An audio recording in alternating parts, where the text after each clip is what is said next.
অঝোরে বৃষ্টি ঝরছে। বৃষ্টির পানি মাটিতে পড়ার পরপরই ধারণ করছে টকটকে লাল রং। এরপর সেই পানি গিয়ে মিশছে সাগরে, ফলে সাগরের পানিও রক্ত বর্ণের দেখা যাচ্ছে। বিচিত্র এ দৃশ্য ইরানের দক্ষিণে হরমুজ দ্বীপের। এ দ্বীপের অবস্থান পারস্য সাগরের হরমুজ প্রণালীতে। বৃষ্টি হলেই হরমুজ দ্বীপে এমন ঘটনা প্রায়ই দেখা যায়, যেমন দেখা গেছে গত মঙ্গলবার। আসলে এই রঙের সঙ্গে সম্পর্ক রয়েছে দ্বীপটির ভূখণ্ডের, বিশেষ করে এর মাটির।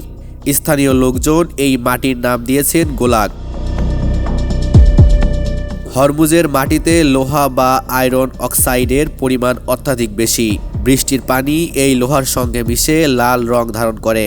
আরেকটু ব্যাখ্যা করে বললে, লোহার পানির সঙ্গে মেশার পর আলোর স্বল্প তরঙ্গ দৈর্ঘ্যগুলো শোষণ করে নেয়, আর লাল রঙের দীর্ঘ তরঙ্গ দৈর্ঘ্য প্রতিফলিত করে, ফলে আমরা পানি লাল দেখি।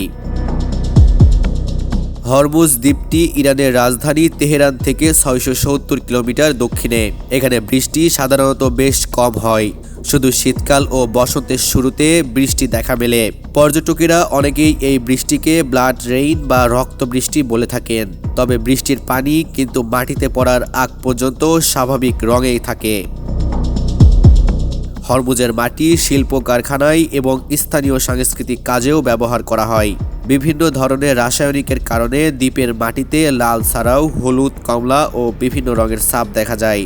এর জন্য হরমুজের আরেকটি নাম রয়েছে রংধনু দ্বীপ। এই দ্বীপের সৌন্দর্যের স্বাদ নিতে প্রতি বছর সেখানে ছুটে যায় বহু পর্যটক। মঙ্গলবারের ঘটনার ছবি ও ভিডিও সামাজিক যোগাযোগ মাধ্যমগুলোই ভাইরাল হয়েছে, যেখানে নানা মন্তব্য করেছেন মানুষ। একজন লিখেছেন, এমন রঙের কারণেই হয়তো লোহিত সাগর নামের ধারণাটা এসেছিল। আরেকজন লিখেছেন, আশা করি কোনো বিরল খনিজের জন্য এমনটা হয়নি, না হয় আবার সুন্দর এই দ্বীপে ঘোরাঘুরি শুরু হয়ে যাবে।